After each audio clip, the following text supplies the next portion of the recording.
Assalamualaikum warahmatullahi wabarakatuh. Perkenalkan, nama saya Musdalifah dengan NIM 21028501029 dari kelas PKK 03 angkatan 2021.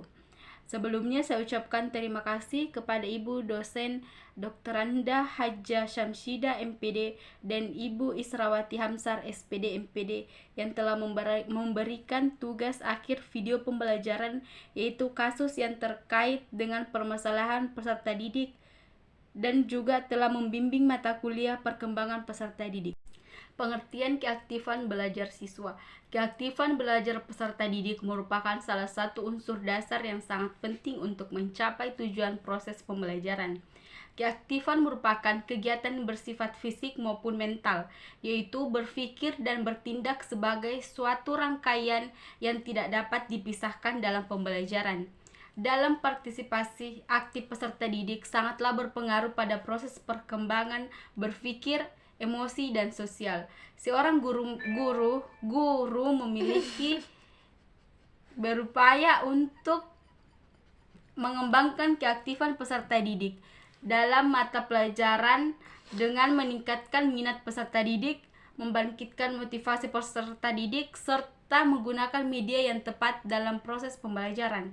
Dengan terlibatnya peserta didik dalam pembelajaran akan membuat anak secara aktif terlibat dalam proses pembelajaran.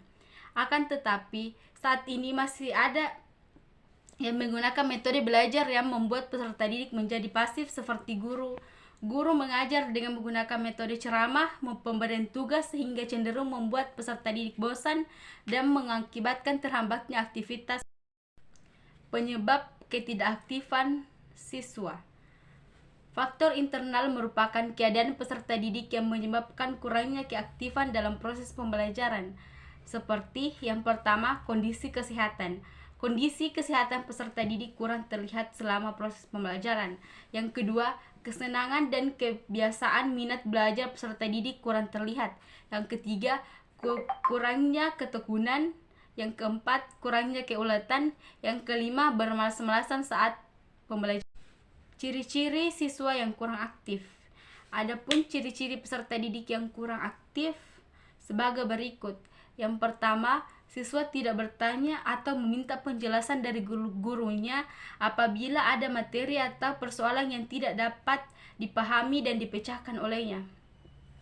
Yang kedua, siswa tidak dapat mengemukakan gagasan dan mendiskusikan gagasan orang lain dengan gagasannya sendiri. Yang ketiga, siswa tidak mengerjakan semua tugas mereka harus menggunakan otak, mengkaji gagasan dan tidak memecahkan masalah dan tidak menerapkan apa yang telah mereka pelajari.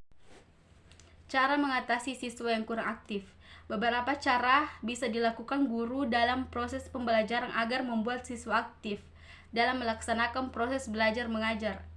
Antara lain, yang pertama, menerapkan pembelajaran yang aktif, inovatif, kreatif, efektif, dan menyenangkan.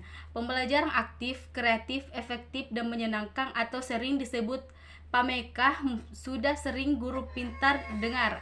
Kemudian PAKEM disempurnakan lagi menjadi PAIKEM, yaitu pembelajaran aktif, inovatif, kreatif, efektif, dan menyenangkan. Yang kedua, berikan pilihan cara menyelesaikan tugas. Contohnya, pembelajaran kreatif adalah pembelajaran yang membebaskan siswa menuangkan ide dan gagasannya secara berbeda, keseragaman, serta disebutkan salah satu hambatan siswa. Yang ketiga, berikan kegiatan pembelajaran non-rutin. Sesuatu yang dikerjakan secara berulang-ulang dan terus-menerus akan cepat membuat siswa bosan, bahkan mematikan kreativitasnya. Siswa tak ubahnya seperti robot yang sudah diprogram sehingga tidak memiliki inisiatif apalagi inovatif. Yang keempat, ajak siswa berpikir kritis. Cara membuat siswa berpikir kritis adalah dengan memberikan jenis pertanyaan yang tidak dapat dijawab dengan sesuatu yang pasti. Selain hafalan, berikan porsi lebih banyak pada pertanyaan yang membuat siswa menggunakan nalarnya. Yang kelima, makin mintakes is okay. Banyak siswa yang tidak ingin membuat kesalahan karena takut dimarahi atau takut mendapat nilai yang jelek. Guru pintar harus meyakinkan bahwa siswa bahwa membuat kesalahan saat belajar adalah hal biasa dan tidak apa-apa. Nah, itulah yang dapat saya sampaikan mulai dari permasalahan peserta didik, yaitu kurangnya keaktifan peserta didik dalam proses pembelajaran. Peserta didik sampai dengan solusi dan upaya terhadap permasalahan tersebut. Saya mohon maaf apabila dalam penyampaian saya tadi terdapat kata-kata yang salah atau penyampaiannya yang salah. Saya akhiri dengan ucapan wassalamualaikum warahmatullahi wabarakatuh.